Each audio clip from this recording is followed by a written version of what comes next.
હવામાન વિભાગની આગાહી અનુસાર સાપુતારાના વાતાવરણમાં અચાનક પલટો આવી ચૂક્યો છે। ગાઢ ધુમ્મસ છવાઈ જતા ઠંડીનો ચમકારો વધ્યો છે।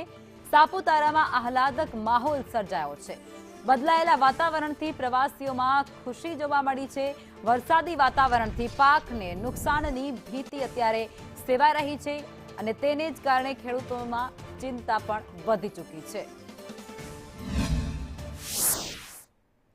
સાપુતારામાં અત્યારે જે ધુમ્મસ છવાઈ ચૂકી છે, વાતાવરણમાં પલટો આવી ચૂક્યો છે। એકાએક વાતાવરણમાં પલટો આવતાની સાથે જ અત્યારે જે ખેડૂતો છે તે પણ ક્યાંક ચિંતાતુર લાગી રહ્યા છે, કારણ કે હવામાન વિભાગ તરફથી આવનારા 2 થી 3 દિવસને લઈ અને કમોસમી વરસાદ અને ભારે પવનની પણ આગાહી વ્યક્ત કરવામાં આવી છે અને તે અંતર્ગત વાતાવરણમાં પલટો આવતાની સાથે જ હવે ત્યાંના જે ખેડૂતો છે તેમની ચિંતા વધી ચૂકી છે।